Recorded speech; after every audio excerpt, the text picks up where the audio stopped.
There is a dark matter still in the world today.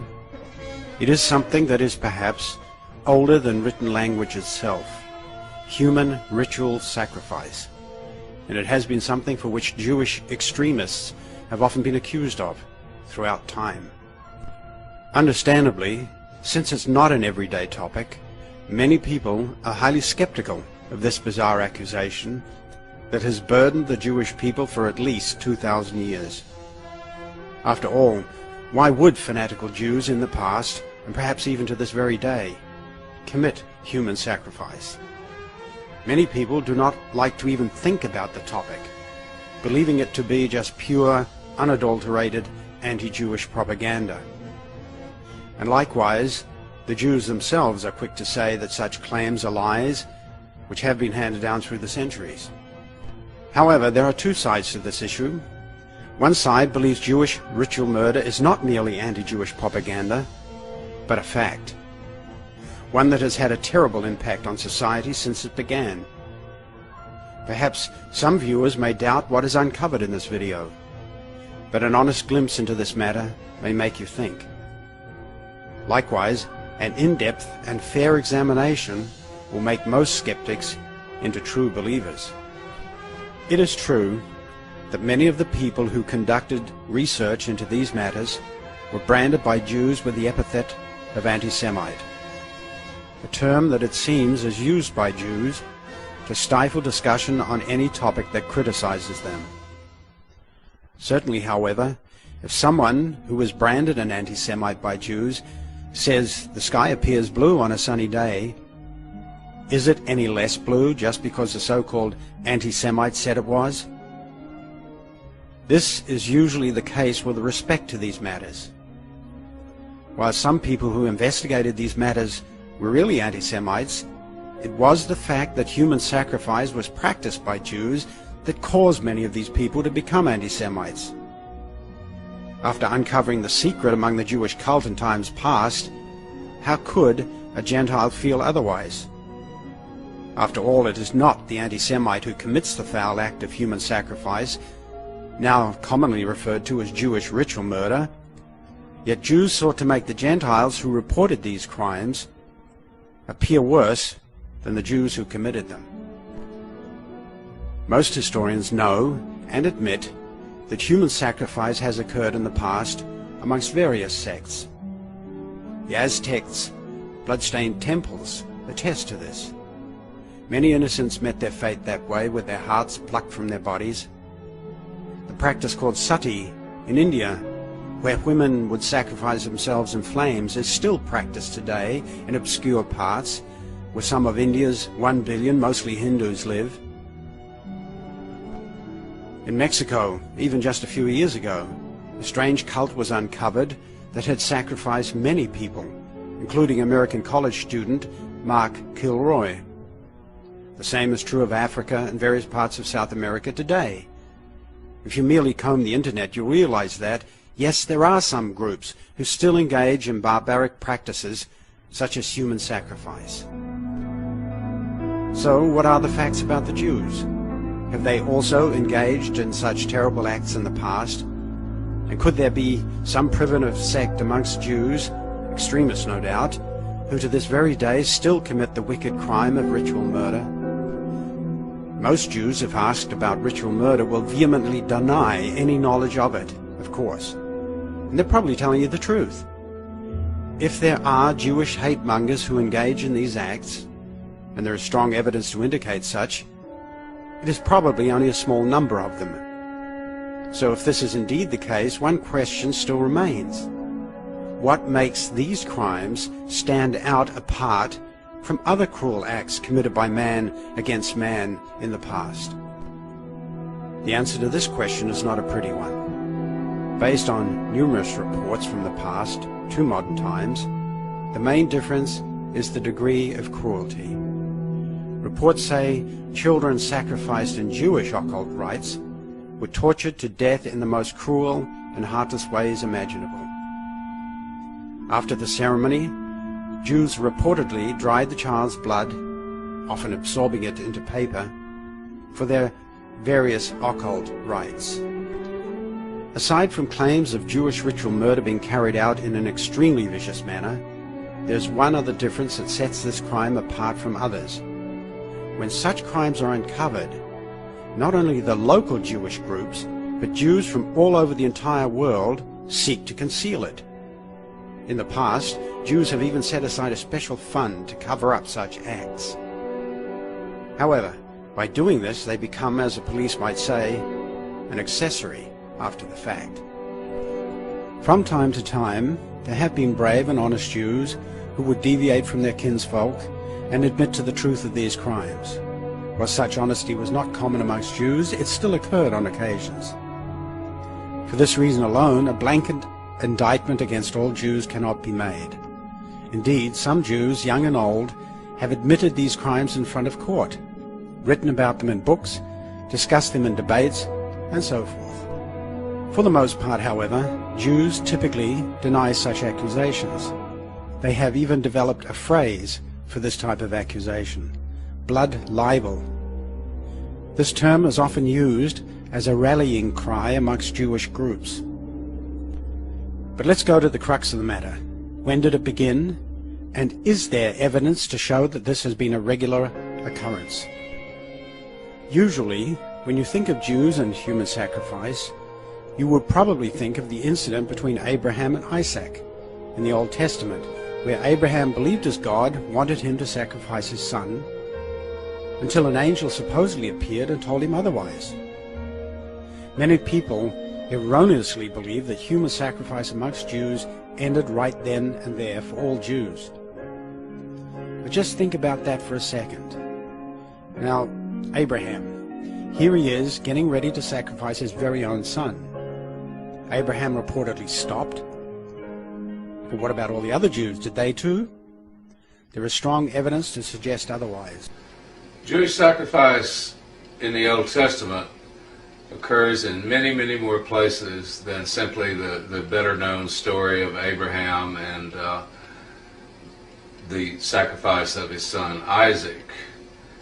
Jephthah the Gileadite is cited in Judges 11, King Ahaz, King Manasseh, Jeroboam, many others engaged in this practice, this diabolical practice. Children who were sacrificed were often burnt in a pit called a tophet. Drums were beaten in an attempt to conceal the child's cries. This practice was quite prevalent amongst Jews who lived in Carthage around 300 years before Christ and who worshipped Baal, another name for Lord. Even today you'll hear of a Rabbi Baal. Just do a search on the internet. When losing a battle in Syracuse, nearly 500 children were tossed into a burning tophet as a sacrifice to Baal. Sometimes children were put in the arms of a bronze bull, which had a furnace below it, and those committing this vicious act then allowed the flames to consume the child. The level of cruelty in these cases knew no bounds. One thing that some may find rather odd is the key term used by Jews to describe their act of human sacrifice. They call it Holocaust. As surprising as this may seem to some, the word Holocaust is a Jewish word that was used to describe the act of putting a child into the flames as a sacrifice to their deity. Of course, Jews have assigned a completely different meaning to the term nowadays, but if you take a look at an older dictionary, you will see that we're right about this. Holocaust is a most interesting term. Literally, it means a burnt offering. And they want you to think, the Jews want you to think mostly of the alleged burnings of World War II era. But it really goes back to the ancient Semitic god Moloch, who demanded the sacrifice of children burned alive in a huge, horrible temple that was built to him. The worship of Moloch was brought in by the foreign concubines of Solomon and became rather firmly established in ancient Israel. Ancient historians such as Appian, Democritus, and Posidonius described instances of Jewish ritual murder. In 168 before Christ, Appian reported, An intended victim, an adult, not a child, was found at the Jewish temple. Jewish historian Flavius Josephus disagreed with Appion's findings, which were translated and published by Thackeray in his book Josephus. Thackeray reported, Antiochus found in the temple a couch on which a man was reclining. The king's entry was instantly hailed by this man with adoration. Falling to his knees, he stretched out his right hand and implored the king to set him free. Thereupon the king reassured him and bade him tell him who he was, why he was living there, and what was the meaning of this abundant fare. In a pitiful tone and full of sighs and tears, the man told the tale of his distress. He said he was a Greek, and that while traveling about his province for his livelihood, he was suddenly kidnapped by men of a foreign race and conveyed to the temple where he was locked up. Finally, the attendants who were waiting upon him told him of the one unutterable law of the Jews, a ritual which was repeated annually at a fixed time. They would kidnap a Greek foreigner and then convey him to the forest, where they would slay him, sacrificing his body with their customary ritual, eat of his flesh, and while immolating the Greek, swear an oath of hostility against the Greeks. The remains of their victims were thrown into a pit. In the first millennium of the current era, in the year 300, Bishop Eusebius of Caesarea said that Jews in all communities ritually murdered Christians during their Purim festivals. In the year 415, Socrates Scholasticus reported that Jews of Emistar bound a Gentile child on a cross and poked him till he died. In 425, Baronius reported Jews had crucified a child. In 614, the monk Antiochus Strategos reports that when Jerusalem fell to the Persians, Jews purchased one of the Gentiles who had been captured by the Persians and slew him like a sheep. In 1067, Prague, 6 Jews reportedly drained blood from a 3-year-old child. It was also discovered that these Jews had dispersed the child's blood, giving it to other Jews in Treviso. In 1096, a child by the name of Estrati was reportedly discovered having been ritually murdered in what is now known as the city of Kiev. He was later made a saint. In the year 1115, near the city of Magdeburg, Germany, on the day prior to Passover, Hasidic Jews tortured 5 children and used their blood in occult rites. The incident was investigated, and the Jews were found guilty and punished accordingly. Up until that time, many of the previous incidents had probably been forgotten. It seems likely that most historical records regarding these incidents were lost over time. In the year 1144, an incident occurred to a child in England that would make history and the Jews not easily forgotten. It had been just a little over 50 years since Jews were first permitted to enter England in 1089. A small number of them had just been brought to England in an effort to assist the king with collecting his taxes.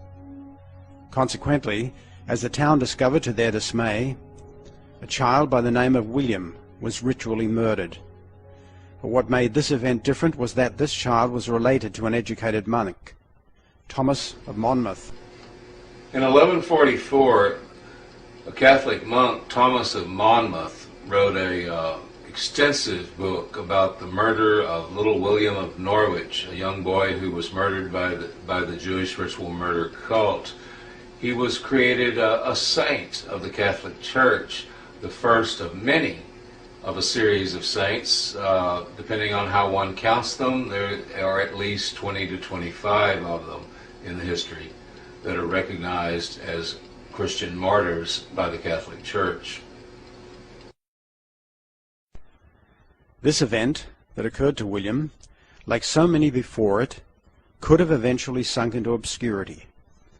But Thomas wanted to let the whole world know about this cruel and vicious nature of these wicked acts once and for all, probably with the hope of putting a stop to them. His book was written in Latin and was later translated into English in the 19th century, by Dr. A. Jessup. Thomas of Monmouth described how Jews abducted the child. Afterwards, according to Thomas, this occurred. Having shaved William's head, he wrote, they stabbed it with countless thorn points and made the blood come horribly from the wounds they made. And cruel were they, and so eager to inflict pain that it was difficult to say whether they were crueler or more ingenious in their tortures. Thomas of Monmouth described the whole sordid event in detail, the abduction, the torture suffered by the child, and the bribes Jews gave to the sheriff, and more. Thomas's efforts to document this Jewish occult rite of an innocent child eventually resulted in the child becoming a saint, and he was remembered until modern times, until the Church no longer permitted such politically incorrect facts to be known. Thomas did a great service to the world in his efforts to eradicate child sacrifices by making known what had occurred on that dark, grisly day back in 1144.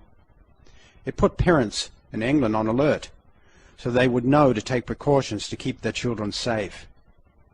Unfortunately, that was not the last such reported incident of Jewish ritual murder. Why would Jews continue to engage in such wicked crimes?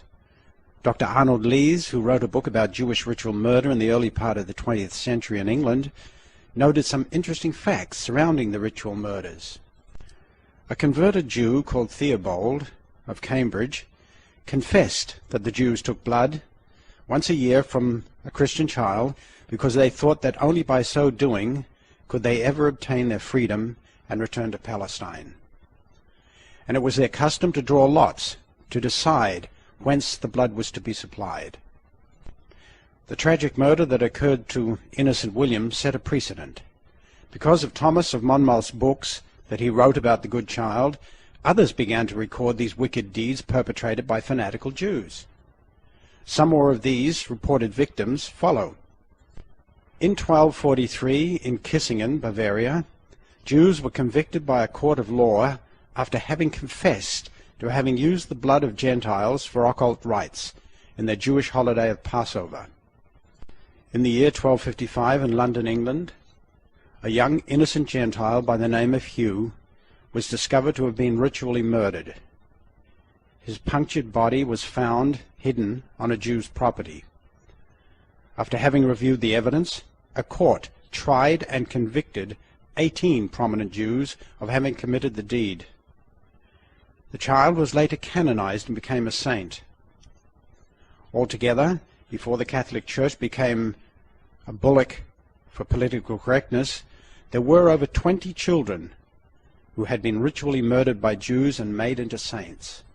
In 1290 in Oxford, England, a Jew by the name of Isaac de Poulet was arrested for the ritual murder of a Gentile child. Perhaps this was the defining moment, as Jews were permanently banished from England a month later. Many of these Jews fled to Germany or other European cities. It was only after the King of England himself was murdered 4 centuries later by Lord Cromwell that Jews were allowed back there, although the edict officially remains in effect. In 1331 in Gubelin, Germany, it was said the Jews had murdered a Gentile child for occult rites. The Jews were found guilty and were punished harshly for this deed. They were burnt alive. In the year 1345 in Munich, Germany, Jews reportedly punctured a Gentile child by the name of Henry in more than 60 places, causing the innocent child to be bled dry.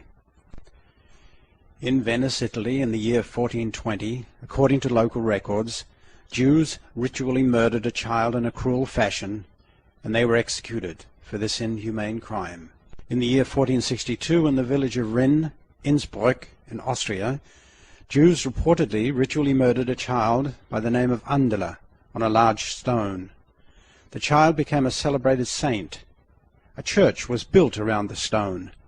The city even became known as Judenstein, or the Jew Stone.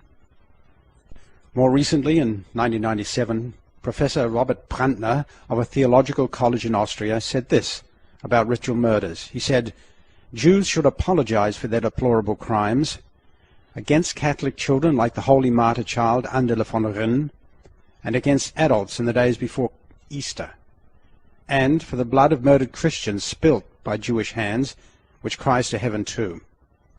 Jews became a little perturbed when the Pope met with Professor Puntner.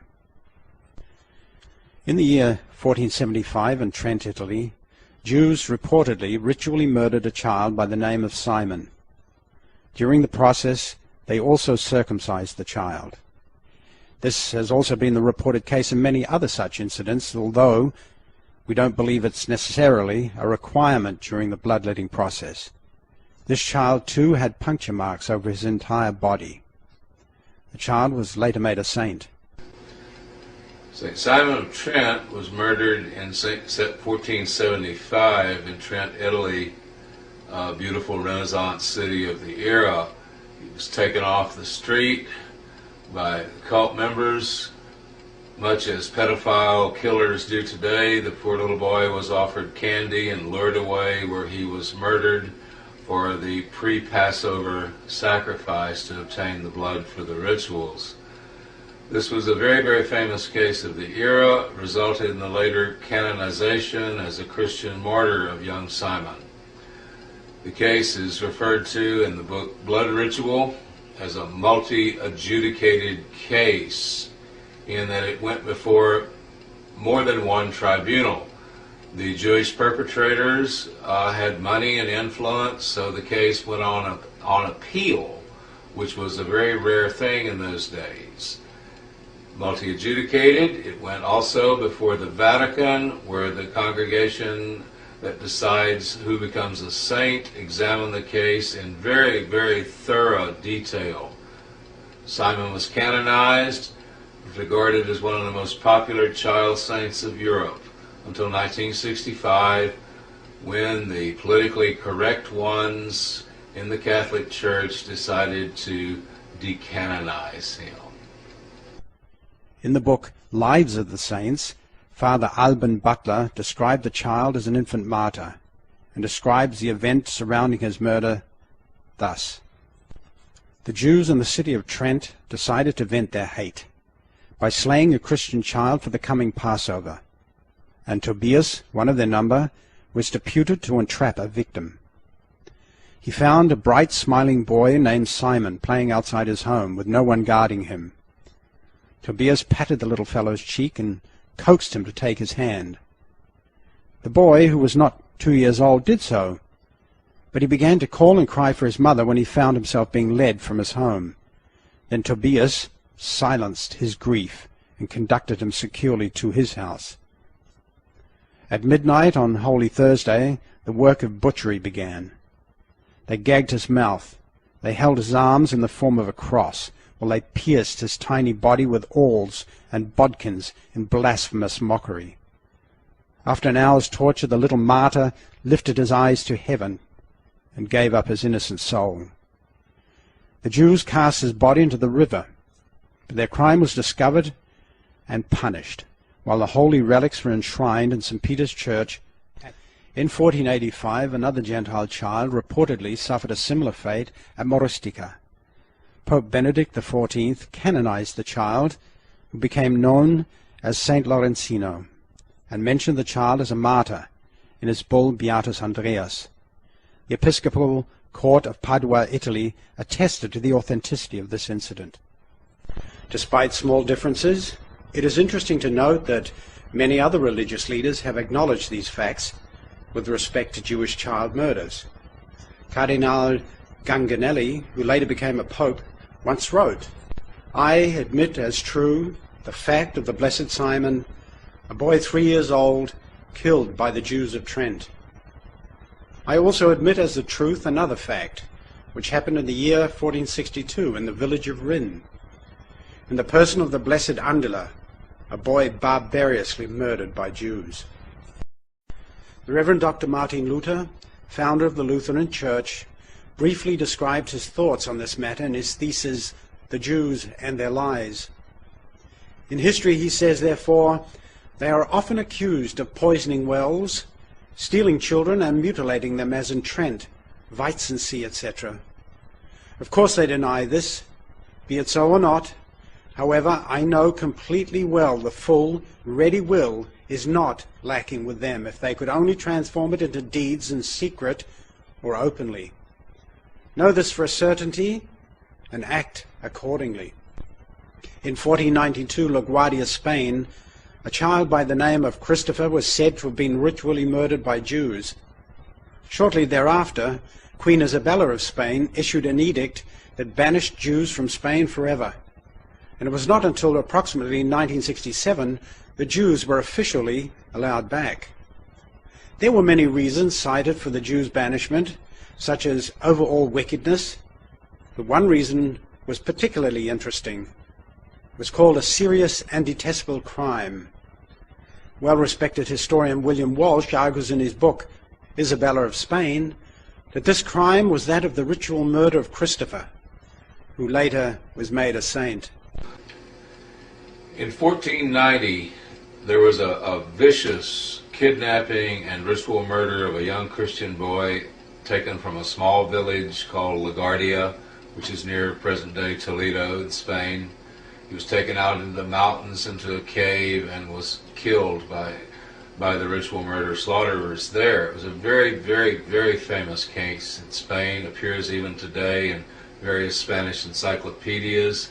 The trial was in 1491. All the conspirators were convicted duly in court. This played a significant role in Queen Isabella and King Ferdinand making the decision, which they weren't quite sure of. But once this case, the publicity from this case caused them to go ahead and make the decision to expel the entire Jewish people from Spain. In 1502 in Prague, a Jew was found guilty of having murdered a Gentile child in an effort to extract the child's blood. In 1574, Lithuania, in the village of Puna, the Jews reportedly tortured and then murdered a baby for occult rites. In 1598, in Lublin, in Kol, and Kutnia, Poland, it was reported that Jews tortured 3 babies in those 3 cities. When the incident came to court, all Jews who were involved in the matter were discovered guilty. According to the book by the Russian writer Dr. Vladimir Dahl, Notes about the Ritual Murders, he says, "It is difficult to determine how many Jewish occult murders reportedly occurred in history." Montague Summers, a well-respected historian, describes some of his findings in his book, The History of Witchcraft and Demonology. Closely connected with these ancient sorceries are those ritual murders of which a learned Premonstratensian canon of Wilthin, Adrian Kemberer, writing in 1745, was able to enumerate no less than 250. The latest of these having taken place in 1650, when at Kadan in Bohemia, Matthias, a lad of 4 years old, was killed by certain rabbis with several wounds. In many cases, the evidence is quite conclusive that the body, and especially the blood of the victim, was used for magical purposes. In 1663, Krakow in Poland, Rabbi Matatia Kalahora was believed to have murdered a Gentile child for his Jewish occult rites. He was tried, convicted, and executed for the crime. In 1669, near Metz in France, writes Dr. Dahl, the Jew Levi kidnapped a baby, which was later found dead in the forest. The guilty man was put to death. The details of this case were described in a small French book, Abrège du procès fait aux Juifs de Metz, a summary of the trial against the Jews of Metz in 1670. In 1690, in Belarus, Jews reportedly murdered a young child by the name of Gavril in a ritualistic fashion. In 1997, Belarusian television made a documentary about this child's murder. Only 23 years prior to America declaring its independence from England, Dr. Dahl describes an incident in 1753, Zhytomyr. He promulgated on Friday, the April the 20th, 1753, in the village of Markova Volnitsa, Jews caught 3-year-old Stefan Studitsky and carried him away. On Sunday, the Jews gathered in a house, blindfolded the child, closed his mouth with pincers, and then, while holding the child in a tub, pricked him from all sides with sharp nails, moving him around in an effort to extract as much blood as possible. After the child had died, the corpse was carried to a forest, where the dead child was found the next day. By obvious evidence, the Jewesses Breiner and Frutzer, without torment, confessed to having been involved in this killing, and their husbands were exposed by them, and also, without a torment, confessed. Then other men were implicated and forced to undergo torture. These others confessed and made such a detailed description of this crime that no doubt could remain as to their guilt. The Jews who were involved were then executed. A picture of the child's corpse was drawn, which showed how it was found pricked over the entire body. This picture was kept safe with the Archbishop of Lvov. In 1791, in Tasnad, Hungary, Jews were again accused of ritually murdering a Gentile boy. In this particular case, one of the Jews' children admitted to having seen the entire sordid event. In 1797, in Galatz, Romania, a child was allegedly ritually murdered by Jews. In the 19th century, explorer and linguist Sir Richard Francis Burton wrote a manuscript called Human Sacrifice Amongst the Sephardim, or Eastern Jews. Some Jews were somehow able to obtain his manuscript, which is held by the Jewish Board of Deputies in England, but not before part of this manuscript was published as the book The Jew, the Gypsy, and El-Islam. In this book, Burton noted, 1825, the Jews of Beirut made away with Fathallah Sayeg, an Alpine Mohammedan. 1829, the Jews of Hama murdered a Mohammedan girl and were expelled from the city. 1839, a Jewish-owned flask of blood passed through the customs house of Beirut. In 1840, one of the most notorious ritual murders in modern times occurred, when a Catholic priest by the name of Father Thomas was ritually murdered.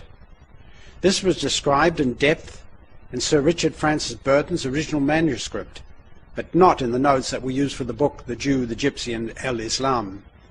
Fortunately, newspaper clippings and other books now tell this grisly tale in full. In 1840, a Catholic Capuchin monk and priest, Father Thomas of Damascus, was kidnapped and ritually murdered by the cult in Damascus. Later, when his Arab servant came looking for him, they also seized the servant and murdered him. The bodies were cast down sewer drains, storm drains, and were hopefully to be hidden, though they were found later. The perpetrators were convicted. When I first discovered the book Blood Ritual, I became very interested in the write-up on that case, and I did my own research and wrote a small monograph called Debacle in Damascus, which tells the entire story of the case and uses many rare sources to prove the validity of the case. It was a most famous occurrence, and until the later affair of Jack the Ripper, it was indeed the crime of the 19th century. The New York Herald of April 6, 1850, reported the case on its front page under the title, Mysteries of the Talmud, Terrible Murder in the East. The article, which is relatively long, describes the vicious murder of Father Thomas. Who would have dreamt of beholding the bloody mysteries of the Talmud exposed in their turn, and of having the trial of one of the most savage and ferocious murders ever yet recorded in the annals of criminality once more brought before the public? Who would have imagined that certain fanatics used human blood to moisten their holy, unleavened bread? Our readers will undoubtedly recollect the universal sensation created throughout the world by the discovery of Father Tommaso, a Christian missionary from Sardinia, and his servant Abraham Amara. They had both been bled to death, their limbs chopped off joint by joint, their bones pounded in the mortar, and their mutilated remains thrown into a drain in the city of Damascus. The manuscripts of the original trial, as sealed by the French and Austrian councils of that city, are now in this city. We can therefore defy the great nation to contradict the truth of our statements. Mustafa Talas, who has a doctorate in history and is an attorney, went to the difficult task of obtaining the original transcripts of the investigation and records from France, where Father Thomas was a citizen, and translating all these into English. He should be commended on his investigative work. He published all this in a book called Matzel of Sion, which is now being made into a movie and may have Omar Sharif, who played the lead role in the movie Dr. Zhivago, play the part of Father Thomas. Dr. Talas describes the investigation. The investigator said, "You have mentioned in your testimony that the Jews extracted the blood of Christians and used it to make bread. It is known by your belief that blood is not clean and is forbidden by your religion even when taken from lawfully slain animals. It is not lawful to use blood. There exists a contradiction between blood being impure and forbidden, and that of its being lawful if taken from a Christian human being, especially to make bread for the holy day. Is there any logical or convincing proof that will explain this contradiction?" Al-Muslimani, who is a Jewish convert to Islam, answered, "The Talmud says that there are two kinds of blood pleasing to God, the blood of Passover and the blood of circumcision." Rabbi Yaakov, the head rabbi of Syria, added, "God loves two kinds of blood, the Passover sacrificial blood and the blood of circumcision." Investigator Chubli Ayub responded, "We do not understand very well how it is permissible to use human blood." Al-Muslimani answered, "The chief rabbis know by the codes given to them how and when it is permissible to use this blood." The Jewish writer Jonathan Frankel wrote the book The Damascus Affair that was supposed to counter Dr. Talas's book. Of course, it appears that Frankel's book doesn't reveal nearly as much about the incident as Dr. Talas's book, probably because Frankel might want to keep the truth of the event concealed. It is interesting to point out that two people independently of each other took investigators to the same place where the remains of Father Thomas were discovered, in the sewer behind a rabbi's home where hate-mongering Jews had reportedly put the priest's chopped-up remains. Just a decade after the Damascus incident in 1850 in New York City, reports were made of Jews murdering children. Approximately 100 irate Irishmen, accompanied by the local police, broke into a synagogue to save the victim. It's unclear whether they were able to save a child. In 1899, Jews allegedly ritually murdered Agnes Chrutza of Polna.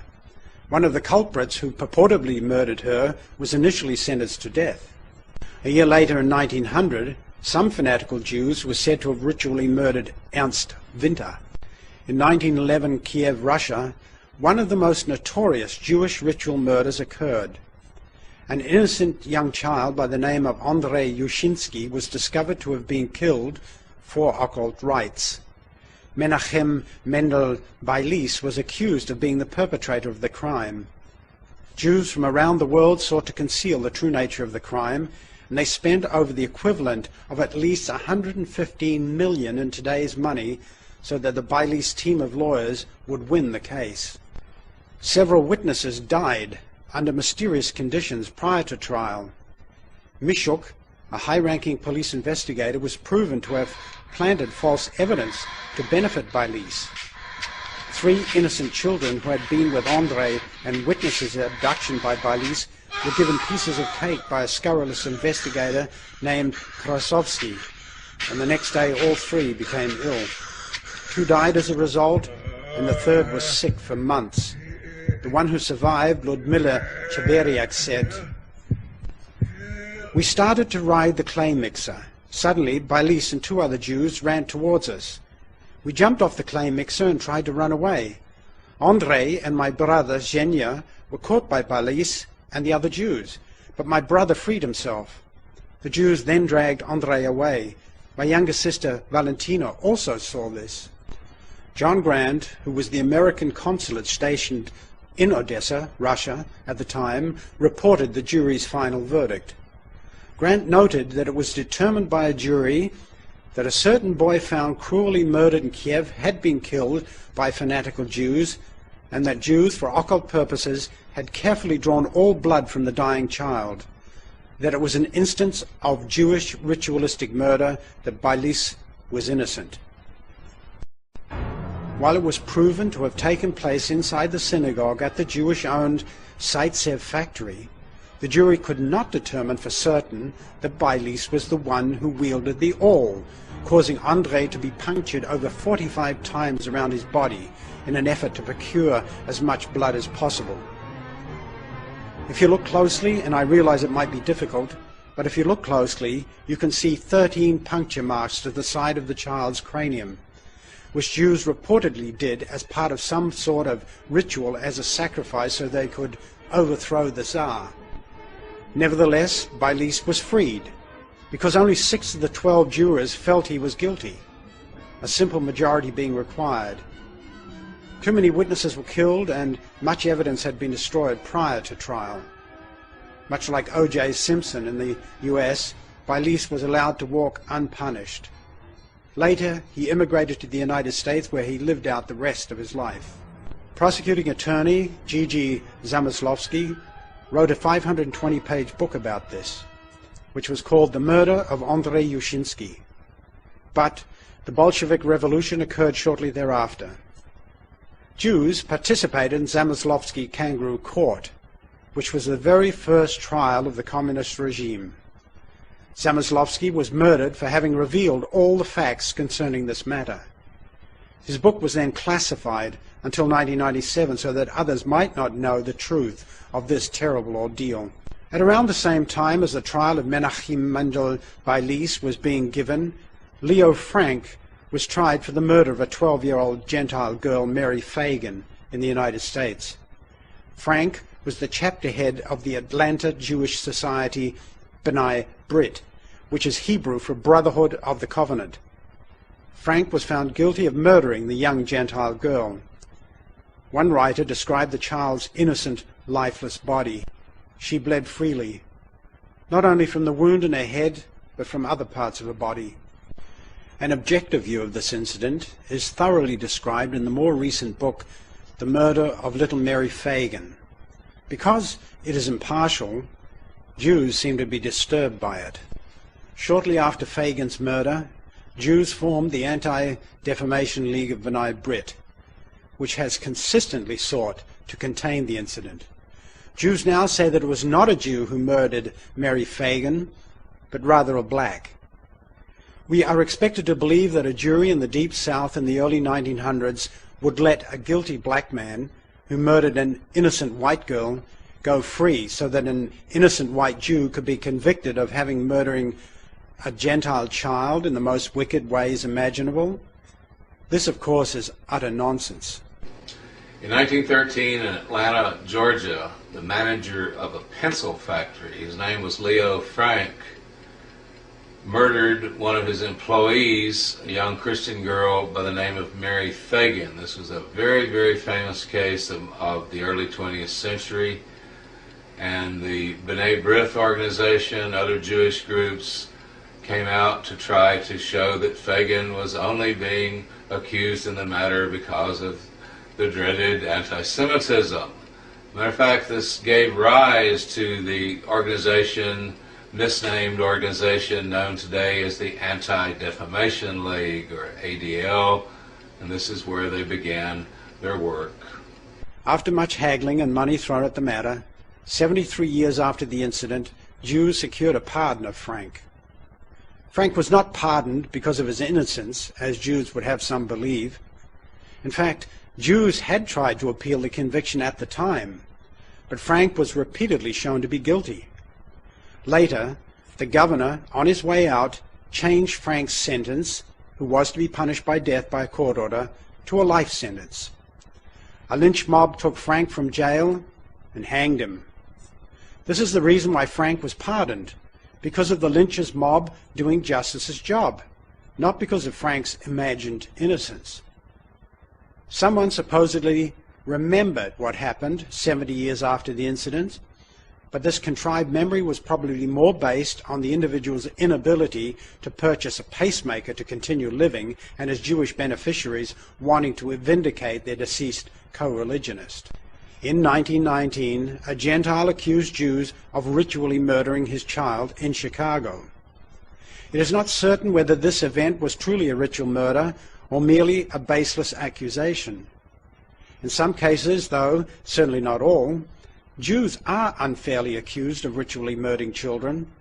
For example, this occurred in 1928 in Messina, New York, when some townspeople accused Jews of ritually murdering a child who was in fact merely lost in the woods, according to Jewish writers. People should not jump to conclusions in such matters.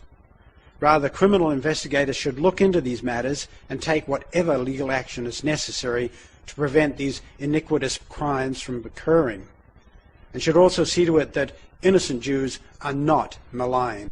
In 1935, and the Russian paper Nashput of Harbin on 7th of October reported a case in Afghanistan where a Mohammedan child was robbed and riddled with stabs by Jews, the court verdict being that this was done for ritual purposes. Most people who have investigated these matters were distinguished individuals. Dr. Dahl, who was mentioned earlier, was a well-respected linguist and author of Russian's Living Dictionary, roughly the equivalent of Webster's Dictionary for the United States. Many such well-respected people as Dr. Dahl have said that Jewish ritual murder is true. For instance, Increase Mather, an early administrator of Harvard University, once said, "Jews have been wont once a year to steal Christian children and to put them to death by crucifying out of scorn and hatred." Attorney Thomas E. Watson publicly promulgated that occult murders among Jews was common. In 1896, when he ran as third-party vice president candidate, his party received over 1 million votes. Later, in 1920, he was elected to the United States Senate. Many others have previously been mentioned. Many Jews who became proselyte Christians in the past have written about these murders as well. For instance, Michael, the Grand Rabbi of Lithuania, who converted to Christianity, described many of these hateful acts perpetrated by Jews. In Dr. Dahl's book, we see many Jewish converts who admitted to the truth of this matter. On the 16th of April, 1989, an interesting article appeared in the New York Times. While inconclusive, I'd like to read it to you. A long-lost skeleton in a synagogue cellar. A dark, or in any case bizarre chapter in the otherwise venerable history of the Eldridge Street Synagogue on the Lower East Side was reopened yesterday when a long-lost skull rolled out from a coal ash pile and struck the foot of a workman. Soon, an entire skeleton was in view. After inspection by a medical examiner, the bones were taken to the 5th Precinct Station House. The official word from the police was that they could not identify the body or determine its sex. It had apparently been in the cellar more than 30 years. The unofficial word, according to Betty Sandler, administrative director of the Eldridge Street Project, was that it might be a young girl in her late teens or early 20s, which would make for an unsavory story. Workers are excavating the cellar of the 102-year-old synagogue between Canal and Division Streets in the first phase of its restoration. Not the faintest rumor or oldest lore explains the skeleton, Judge Paul P. E. Buxton of Civil Court, who has worshipped the synagogue for 3 decades, said he had absolutely no information, no inkling as to who it might be or how it came to be there. Now, think about this. How could a child's skeleton just be found in a coal pile in a Jewish synagogue's basement? If the corpse was that of a Jewish child, being that Jewish communities are usually pretty tightly knit, it seems likely that someone at the synagogue would have known who was killed. But they had absolutely no information, no inkling about whose corpse was discovered. So it stands to reason that it was not a Jew. So why would the skeleton of a Gentile be discovered in a synagogue's basement? This is a valid question, and it certainly deserves a valid response. But it seems that those who were investigating the matter simply dismissed it for reasons that only they will know. Also, why did it say that the investigators could not determine its sex for certain? This would be a relatively simple task for a medical examiner, yet it seems that even this was not given proper attention. Now, one cannot say that with any certainty that the remains were that of a child who was ritually murdered, but it does seem like a matter that still needs proper attention by police investigators. Merely a month later, something else interesting occurred in 1989. On May the 1st, 1989, viewers of the Oprah Winfrey Show, a very famous television program, were in for quite a surprise.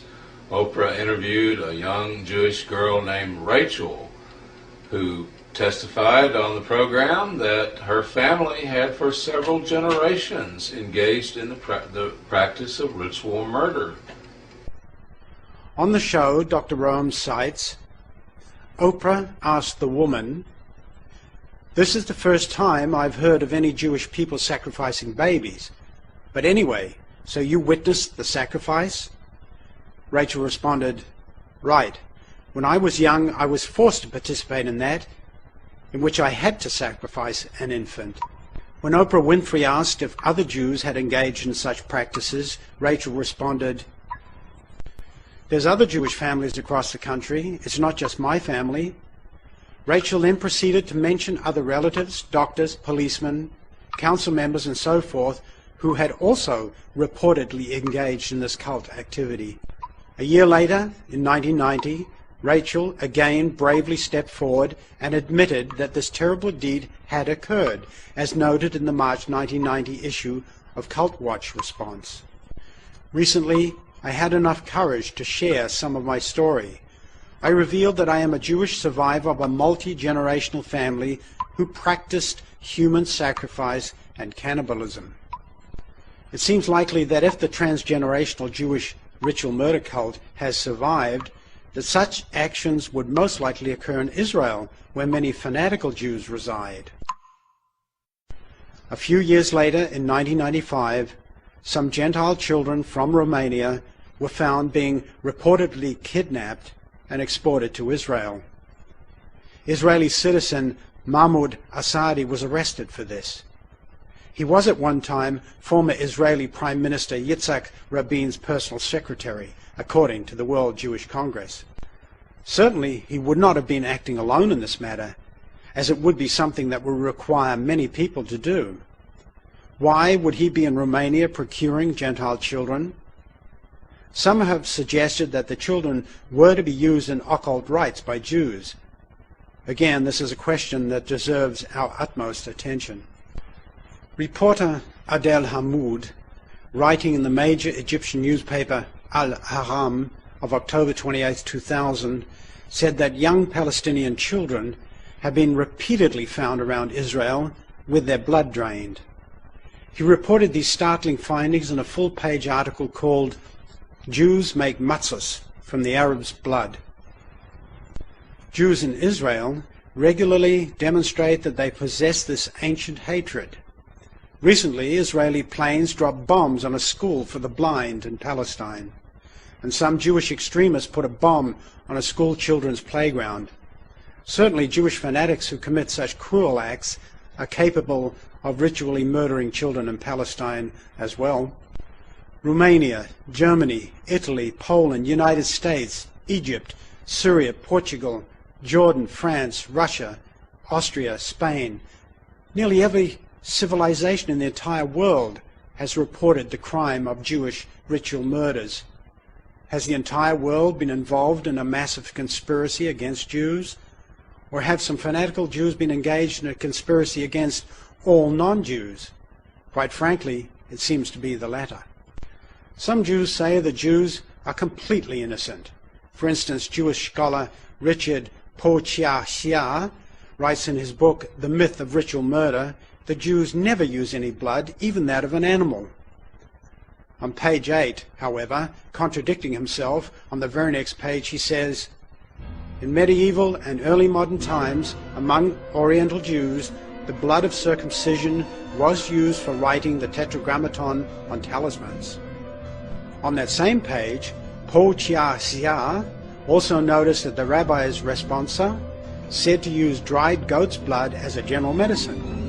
This certainly makes it seem as if there was some relationship to occultism in the past. There does seem to be an ancient relationship between Jews and occultism in the past up to this very day. As surprising as it may be, the founder of modern-day Satanism, Anton LaVey, is Jewish. Also, Lord Egan, who is a leader of satanic cult, is also Jewish. If you look at the satanic pentagram with the demon Baphomet in the center, an imaginary demon from ancient times, you'll see Hebrew characters that surround it as well. In the current video, Faces of Death, you'll see an interracial cult which appears to be led by a Jew cut up a corpse and then have an orgy in its blood. Such sickness defies belief. Dr. Vladimir Dahl, who we mentioned earlier, was asked to write his book Notes About the Ritual Murders for the Russian government, and he mentioned many of the sick occult rites of the ritual murders of the past. Dahl was able to find out quite a lot about these acts. While his book was written long ago, there are still many relevant points that are still applicable today. He describes these terrible acts by hate-mongering Jews and the typical Jewish response. It was not just one group of people who have accused Jews of committing such deplorable acts. Jews were accused many times of that in courts by a variety of people. On the whole, it was not only their own confession in addition to other evidence, but there were such examples where the Jews were exposed and consequently had recognized themselves as being true. Just one such event should obviously be enough for people to acknowledge the real existence of such villainous human mutilation. But the defenders of Jews say something quite different. The confessions were forced by torture and therefore proves nothing. Assuming, however, this argument is true too, and believing all that was ever said and written on this problem in favor of Jews with respect to forced confessions, there is still one circumstance that will remain which has never paid enough attention. This circumstance not only remains as unexplained by Jews, but also is the proof of the crime itself.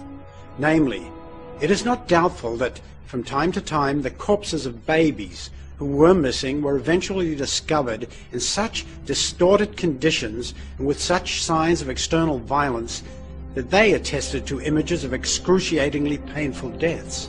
This is the kind of murder for which the Jews are accused.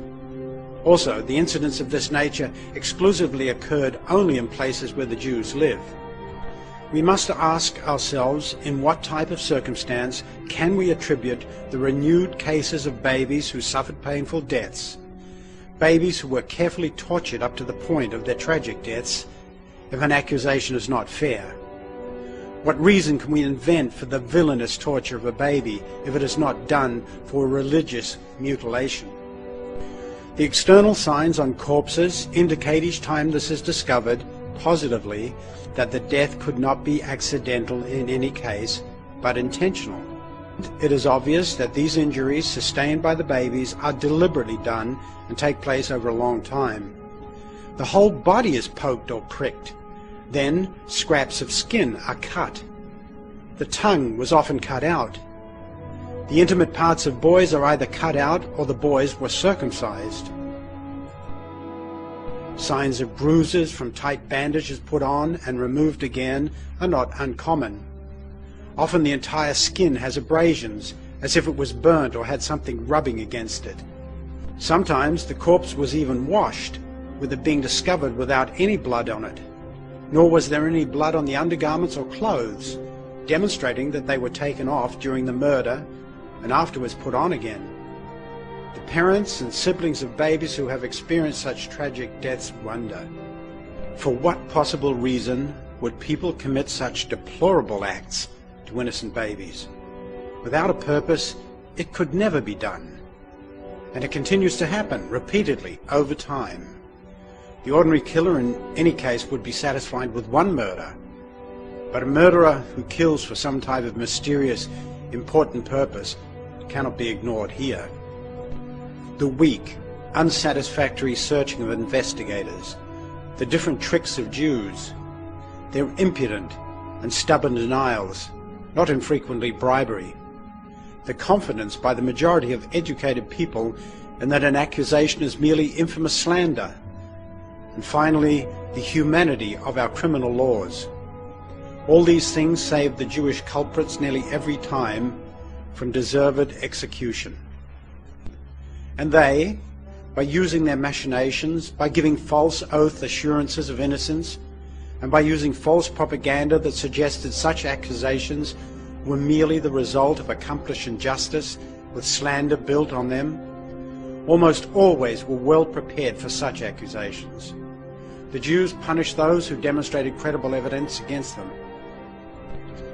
You might ask when these fanatical Jews are said to have engaged in such wicked behavior.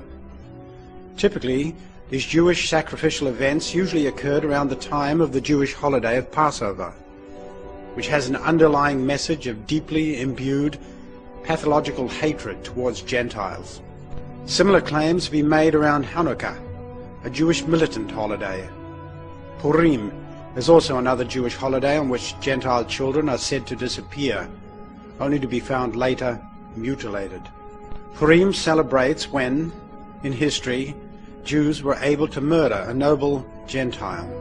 Haman, his wife, his children, and also murdered thousands of other Gentiles who sought to put an end to wicked acts perpetrated by Jews who were criminals. This might be viewed as similar to what occurred to the good Tsar of Russia, his wife, his son who was sick, his daughters and all the other relatives, not to mention over 40 million other Russians. Of course, Jews now vehemently deny having anything to do with this, but the records speak for themselves.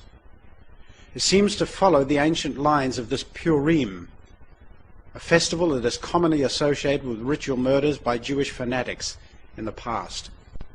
Passover is celebrated amongst Jews when angels supposedly came through a city in ancient times and murdered all non-Jews who didn't have an X written in blood on their homes. In all actuality, it seems likely that the wholesale slaughter of Gentiles in the village was perpetrated by a band of Jewish cutthroats at night rather than angels. Many ritual murders also reportedly occurred around the time of Passover. There is a question which remains to be asked. If what I have said so far about Jewish occult murder having occurred around the globe is true, why don't we hear more about these crimes? Well, that is a fair question. The truth of the matter might also surprise some here today.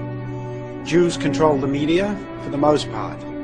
Jews say that such talk is merely hateful anti-Semitism, but it is not. Rather, it is a fact with which we must deal. As early as 1916, we see well-respected Thomas Burbage write that by means of the press the Jews control and their great wealth, Jews are able to stifle any impartial investigation into ritual murder. One need only to search the internet to find the validity that Jews, for the most part, do control the press, and television, and radio too for that matter. As noted previously, Jews try to suppress any talk about Jewish ritual murder. This includes even other Jewish news sources that mention this, and even when it might be only a vague reference. For example, in 1996, Newsweek merely used the term blood libel in an article. The article was called "A New Kind of Blood Libel." It was not about Jews committing ritual murders, but about Israelis mishandling black Jews' blood. On February the 12th, 1996, B'nai Brit President Tommy Bauer wrote Newsweek a scathing letter which said, "I trust that you will issue an explanation and an apology for this gross error of judgment." Even in foreign nations, Jews try to control what people write. The Zionist Organization of America pressured the Egyptians to retract the aforementioned article about a reported Jewish ritual murder that had reportedly occurred and was mentioned in the newspaper Al-Haram, lest America purportedly refrain from giving the Egyptians any aid. The Zionist Organization of America President Morton A. Klein wrote, "We urge Congress to refrain from considering the Clinton administration's proposal for $225 million in extra aid to Egypt until the Mubarak government publicly apologizes and repudiates the blood libel article and replaces the editor responsible for its publication. Jews reportedly even had what is called a slush fund to defend themselves in court and such. Dr. de Vere's book writes about this. Alilat Seka, a slush fund in today's terms, provided bribe money and expenses to combat blood accusations. Dr. Rome then proves this by citing Jewish author Leon Polyakov's book, The History of Anti-Semitism. The disappearance of a Gentile child had to be redeemed by Jewish blood, or at least by Jewish money, which sometimes permitted the matter to be dropped. The secret fund, the Alilat Seka, the Fund for Bloody Calumnies, set up by the Council of the Four Nations, served chiefly for this purpose. Another way that Jews tried to stifle debate on this topic is through psychological barriers. Jews do this by exaggerating events of World War II Germany and trying to keep such thoughts fresh in our minds. At the same time, Jews try to avoid talk of the Bolshevik Revolution, which Jews were overwhelmingly dominant and which resulted in the murder of over 40 million Gentile Russians. In a sense, this was the greatest number of Jewish ritual murders to occur en masse. Even if the hateful acts were not performed in the Jewish traditional manner, since it was an act based on Jewish contempt, superiority, and utilized their semantic mind games that they have employed for countless generations. An example of these psychological games that Jews play can be seen in many respected Jewish works. For example, Jewish author Gavin Langmuir writes in his book, Towards a Definition of Anti-Semitism, "Not only are Jews good in their eyes, but they are now seen as no worse than, or as good as, anyone else in the West. Consequently, anti-Semitism is now understood as a highly pejorative term both by Jews and many non-Jews, which is what makes the charge of anti-Semitism, loosely defined, so useful a weapon in political discourse. So long as memories of the final solution remain vivid, the use of that special term of dark origin implies that there is something unusually and uniquely evil about any serious hostility towards all Jews." As you noticed, he said that this term of anti-Semitism is useful as a weapon in political discourse. Hence, it seems he is suggesting that Jews use a psychological guilt trip on anyone who disagrees with them, which is what happens in politics. This is one of the reasons that people should not waste time refuting ignorant Jewish arguments when Jews apply the term anti-Semite. Anyone who tells the truth in relation to the reprehensible acts committed by Jews will be labeled as such. The fact that Jews play such insipid little games should simply be accepted and merely ignored. Responding to such claims with a whatever, rather than fall into their dull mind games and wasting time refuting their lies with the obvious truth that contradicts their claims. Truth is anti-Semitic according to Jews, if they do not like the way it reflects on them. And what is the truth? There are many such works that spell out all the nefarious details of these wicked crimes. Jewish Ritual Murder by Dr. Arnold Lees, and there is another book by the same name, Jewish Ritual Murder by Dr. Helmut Schramm, which also describes this and has recently been translated into English and is available on a CD. There is a booklet by Dr. Harold Rome called Debacle in Damascus. Well-respected writer Michael Hoffman wrote about this in one of his newsletters. Dr. Ed Fields dedicated an older issue of his newspaper about this. Dr. James Warner has reproduced an older German newspaper about this. Dr. A. Jessop's translation of the life of Sir William of Norwich is an interesting book. Dr. William Sharp also wrote about the murder of William in an article that appeared in the New York State Journal of Medicine of the 1st of November 1971. Dr. Mustafa Talas's book, The Matzah of Zion, tells about the ritual murder of Father Thomas.